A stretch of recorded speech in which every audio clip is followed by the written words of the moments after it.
Dzień dobry. Ustalmy, czym jest metoda naukowa w biologii. Biologia jest nauką.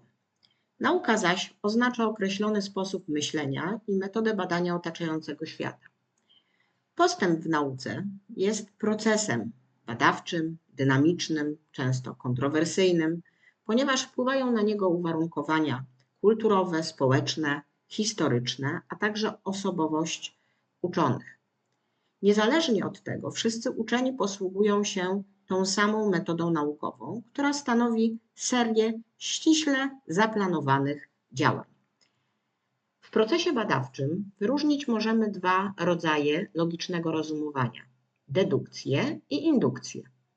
Dedukcja prowadzi od ogólnych przesłanek do szczegółowych wniosków. Na przykład, wszystkie ptaki mają skrzydła. Jeżeli wróble mają skrzydła, to wróble są ptakami. Indukcja prowadzi od szczegółowych spostrzeżeń do sformułowania uogólnień. Wróble mają skrzydła, orły, gołębie mają skrzydła, wszystkie ptaki mają skrzydła. W metodzie naukowej możemy wyróżnić kilka podstawowych elementów, zaczynając od sformułowania problemu badawczego, poprzez sformułowanie hipotezy, weryfikację hipotezy i sformułowanie wniosku. Zacznijmy od problemu badawczego. Problem badawczy to pytanie, które w precyzyjny sposób określa cel zamierzonych badań. Zobaczmy to na przykładzie zadania maturalnego. Uczniowie przygotowali dwa zestawy doświadczalne. Każdy składał się z 10 doniczek z ziemią ogrodową, a w każdej z nich wysiano po 10 nasion grochu jadalnego. Zestawy umieszczone w tych samych warunkach oświetlenia i temperatury, natomiast ziemię w doniczkach podlewano w zestawie pierwszym wodą wodociągową, w której przez 3 dni moczone były świeże kłącza perzu, w zestawie drugim tylko wodą wodociągową. Mamy na podstawie wyników zawartych w tabeli sformułować problem badawczy.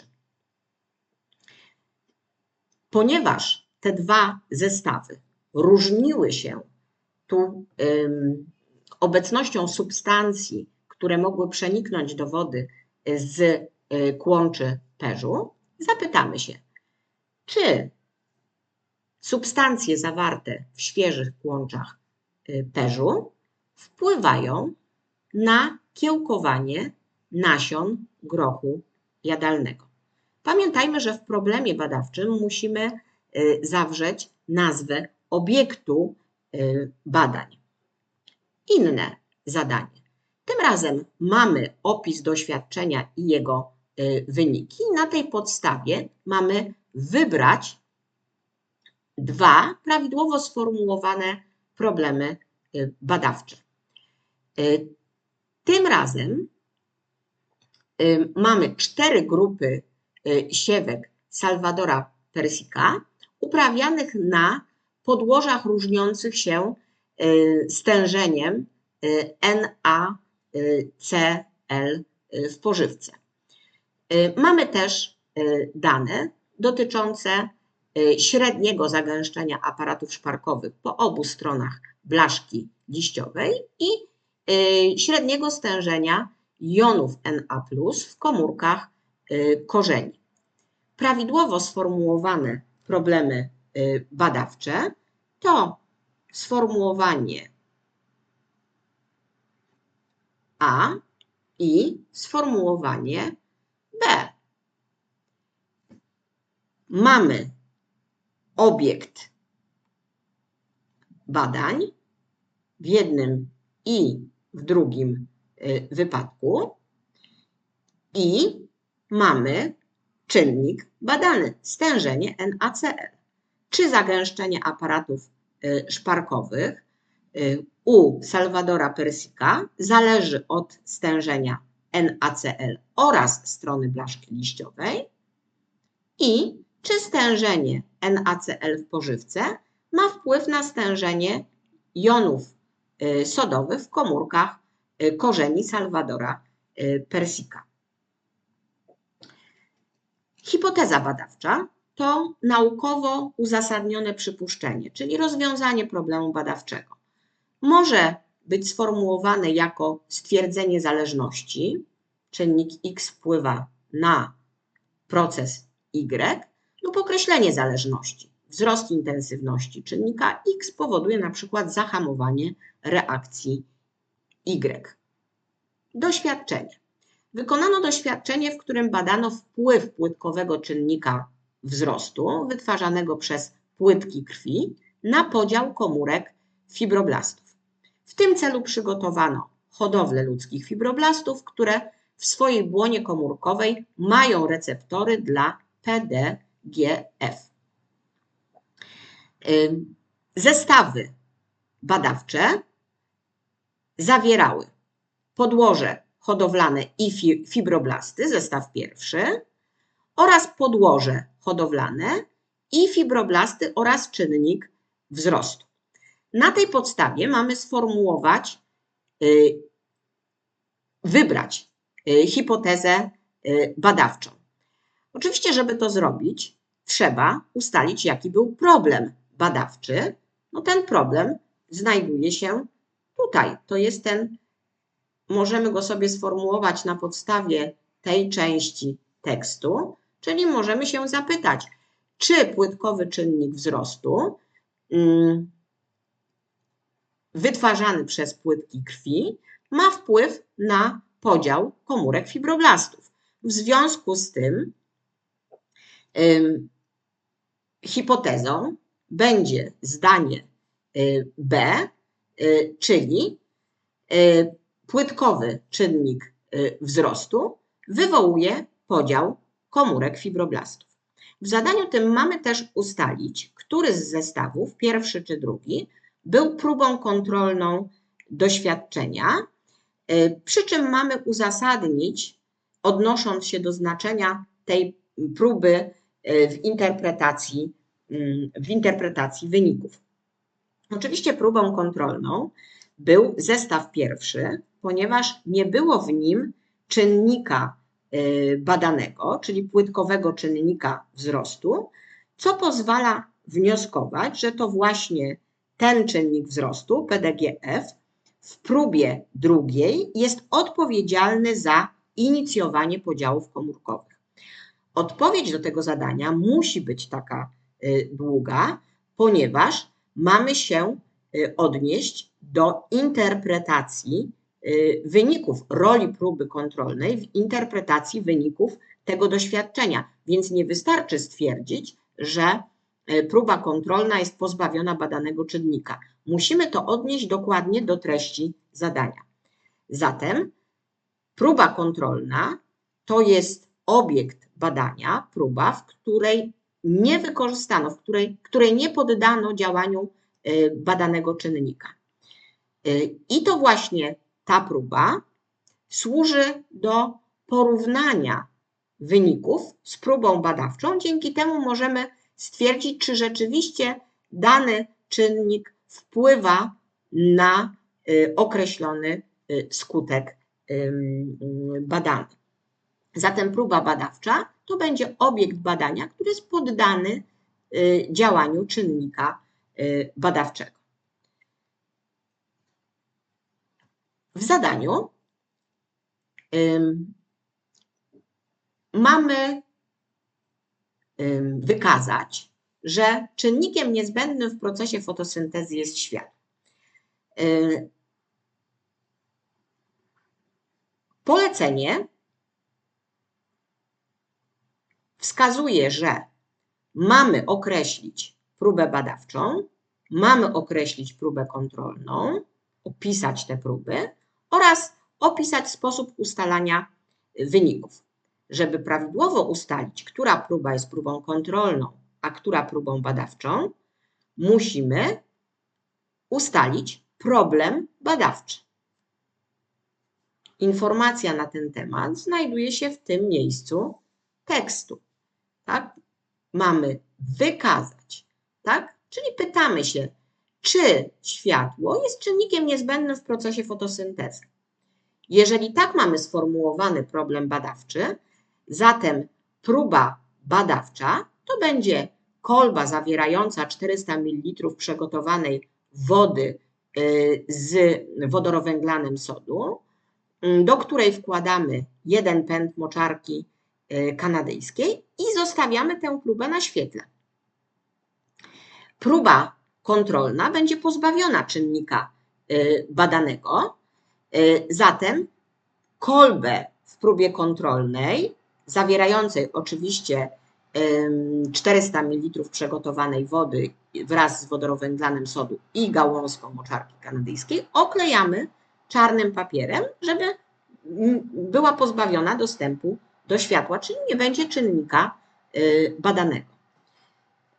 Proszę zwrócić uwagę, że jeżeli byśmy zmienili problem badawczy i na przykład zapytali się, czy brak światła wpływa na proces fotosyntezy, wtedy próba oklejona czarnym papierem byłaby próbą badawczą, a ta pozostawiona na świetle byłaby próbą kontrolną.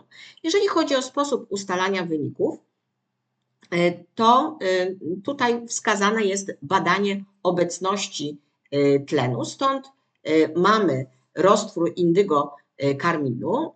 Autor sugeruje, że jest to odczynnik bardzo czuły. No, w związku z tym po pewnym czasie odmierzonym za pomocą zegara, zakraplaczem dodajemy taką samą ilość indygokarminu do obydwu kolb i obserwujemy pojawienie się niebieskiego zabarwienia. W kolejnym zadaniu mamy ustalić i opisać próbę kontrolną do przedstawionego doświadczenia. Szukamy w tekście, jaki był problem badawczy. No i mamy. Badacze przeprowadzili serię eksperymentów mających na celu określenie, w jakim stopniu poszczególne pierwiastki ograniczają produkcję pierwotną fitoplanktonu występującego w wodach Morza Sargasowego. O jakie pierwiastki chodzi? Są one wymienione w tabeli: azot, fosfor, metale z wyjątkiem żelaza. Jaka będzie próba kontrolna? Próba kontrolna ma być pozbawiona czynnika badawczego, zatem będzie to po prostu próbka wody z Morza Sargasowego z fitoplanktonem. W tym zadaniu na początek mamy określić, które procesy zaobserwujemy w czasie przeprowadzania przedstawionego doświadczenia. W doświadczeniu badano proces oddychania zachodzący podczas kiełkowania nasion grochu. Czy zaobserwujemy pęcznienie nasion grochu? No jeżeli w zestawie badawczym mamy informację, że są to kiełkujące nasiona grochu, no to moglibyśmy przyjąć, że to kiełkowanie zaczęło się wcześniej, czyli już w kolbie umieszczono już kiełkujące nasiona grochu, zatem proces pęcznienia musiał się odbyć wcześniej, w trakcie przygotowania tych nasion, więc możemy zaznaczyć nie.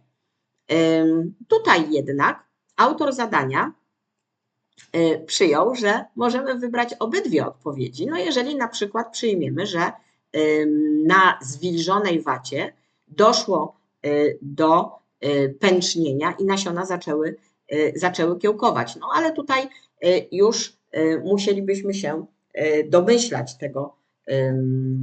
tego procesu. Więc możemy zaznaczyć T lub N. Klucz przyjmuje, że te odpowiedzi są poprawne.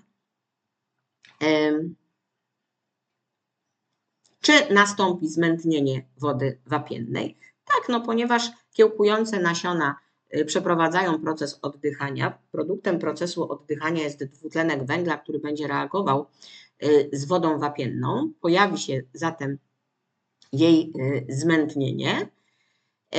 W trzecim wypadku również nastąpi podciąganie wody z atramentem do szklanej rurki. Dlaczego? Bo nasiona pobierają tlen z kolby. Dwutlenek węgla nie pojawia się w kolbie, bo reaguje z wodą wapienną. W związku z tym w kolbie powstanie podciśnienie, dzięki któremu woda z atramentem będzie podciągana do szklanej rurki. W tym zadaniu mamy też opisać próbę kontrolną do tego doświadczenia. No, jeżeli w problemie badawczym obserwowano proces oddychania zachodzący podczas kiełkowania nasion grochu, no to w próbie kontrolnej musimy mieć nasiona, które na pewno nie kiełkują i na pewno nie oddychają. Na przykład mogą to być ugotowane nasiona. Wtedy możemy je umieścić na zwilżonej wacie. One na pewno nie będą wydzielały dwutlenku węgla. Będziemy mieć zatem próbę pozbawioną czynnika badawczego, w stosunku do której będziemy mogli odnieść wyniki doświadczenia. W kolejnym zadaniu uczniowie umieścili suche nasiona grochu jadalnego w kolbie, którą napełnili wodą, szczelnie zamknęli korkiem, pozostawili na kilka godzin i na obrazku mamy efekt takiego doświadczenia. Uczniowie sformułowali dwie alternatywne hipotezy, a mianowicie proces pęcznienia jest zjawiskiem czysto fizycznym i proces pęcznienia wymaga aktywności metabolicznej nasion. Wykonane doświadczenie nie pozwala nam zweryfikować, która z hipotez jest prawdziwa. W związku z tym konieczne jest skonstruowanie kolejnego zestawu doświadczalnego. Jaki on ma być? Mamy wybrać zestaw umożliwiający rozstrzygnięcie, która z hipotez przedstawionych przez uczniów jest trafna. Wybieramy zestaw C3. Dlaczego? No bo jeżeli mamy już suche nasiona, no to one oczywiście w wodzie będą pęczniały i być może cały efekt jest skutkiem aktywności metabolicznej. Żeby się przekonać, czy hipoteza dotycząca tego, że pęcznienie jest zjawiskiem czysto fizycznym, jest poprawna, musielibyśmy mieć jeszcze suche nasiona wyprażone, czyli martwe i nie przeprowadzające procesów metabolicznych. I to jest to, co możemy zmienić. Natomiast wszystkie pozostałe elementy musimy pozostawić takie same jak w poprzednim doświadczeniu. Zatem kolba musi być wypełniona wodą i zamknięta korkiem. Jeszcze jedno doświadczenie. Przeprowadzono doświadczenie, w którym określano średni przyrost dziennej masy w dwóch grupach jagniąt owcy. Pierwsza grupa były to jagnięta mające w żwaczu symbiotyczne pierwotniaki. Grupa druga to jagnięta, które pozbawiono symbiotycznych pierwotniaków.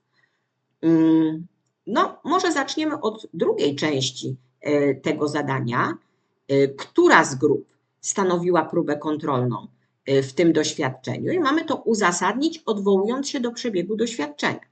Oczywiście grupą kontrolną była grupa pierwsza, ponieważ u jagniąt naturalnie występują symbiotyczne pierwotniaki, zatem u tej grupy nie zmieniono naturalnego mikrobiomu.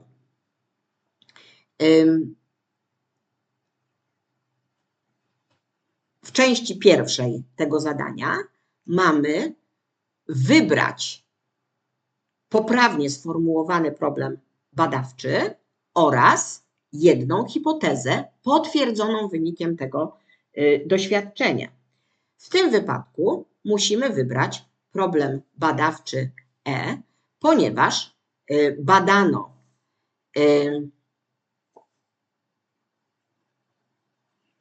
obecność w problemie badawczym ustalano wpływ obecności symbiotycznych pierwotniaków na średni przyrost dziennej masy ciała w dwóch grupach jagniąt owcy. Zatem problem badawczy, czy obecność symbiotycznych pierwotniaków w żwaczu jagniąt owcy zwiększa średni dzienny przyrost ich masy ciała, będzie tym problemem poprawnie sformułowanym. Natomiast hipoteza do tego doświadczenia to zdanie C, czyli obecność symbiotycznych pierwotniaków w żołądkach jagniąt owcy zwiększa dzienny przyrost ich masy ciała. Bardzo często przy formułowaniu problemów badawczych, hipotez, planowaniu, weryfikacji hipotez ustalamy zmienne niezależne i zmienne zależne. Zmienna niezależna to jest właśnie ten czynnik, który odróżnia próbę kontrolną od próby badawczej. On jest ustalany przez badacza. Natomiast zmienna zależna to jest ta zmienna, która jest widoczna jako wynik doświadczenia. To jest efekt tego doświadczenia. W tym zadaniu poproszono o ustalenie, które zmienne są zmiennymi zależnymi, a które niezależnymi. W doświadczeniu ustalano, czy na okołodobową rytmikę zmian temperatury ciała człowieka wpływają zmieniające się czynniki zewnętrzne. W tym celu w czasie 24 godzin dokonywano pomiarów temperatury ciała. Dwie grupy osób. Grupa pierwsza w ciągu dnia była wystawiona na działanie światła, w ciągu nocy spała w zaciemnionym pomieszczeniu, natomiast grupa druga to były osoby, które przez 24 godziny były poddawane działaniu światła. Na wykresie mamy przedstawione zmiany temperatury mierzonej u poszczególnych osób. Co będzie tutaj zmienną zależną, a co będzie zmienną niezależną? No, oświetlenie będzie zmienną niezależną. Aktywność fizyczna i pora dnia również, natomiast zmienną zależną będzie temperatura ciała. Tutaj jej zmiany obserwujemy pod wpływem tych czynników. Na koniec formułujemy wniosek, czyli tak naprawdę jest to potwierdzenie lub zaprzeczenie hipotezy. Możemy wrócić do poprzedniego zadania, ale tym razem mamy ustalić wniosek dla tego doświadczenia. Musimy zatem przypomnieć sobie, jaki był jego cel. Celem tego doświadczenia było określenie, czy na okołodobową rytmikę zmian temperatury ciała człowieka wpływają czynniki zewnętrzne. W takim razie jaki będzie wniosek? Musimy wybrać zdanie C. Na okołodobowy rytm zmian temperatury ciała człowieka wpływają zarówno czynniki zewnętrzne, jak i czynniki wewnętrzne. Inne zadanie. Na podstawie danych zawartych w tabeli mamy sformułować wniosek dotyczący zmian składu chemicznego nasion orzecha włoskiego podczas ich dojrzewania. Mamy uwzględnić zależność między ilością węglowodanów a ilością tłuszczów. Węglowodany przedstawione w tabeli to glukoza, skrobia i dekstryny. Jaki będzie wniosek? Na podstawie tych danych możemy stwierdzić, że w trakcie dojrzewania nasion orzecha włoskiego spada zawartość węglowodanów, czyli glukozy, skrobi i dekstryn, natomiast wzrasta zawartość tłuszczu. Podsumujmy. W metodzie badawczej postępujemy według ściśle określonego schematu. Wybieramy przedmiot i obiekt badań, formułujemy problem badawczy, później formułujemy hipotezę, weryfikujemy hipotezę, a na koniec na podstawie uzyskanych wyników formułujemy wniosek. Dziękuję bardzo.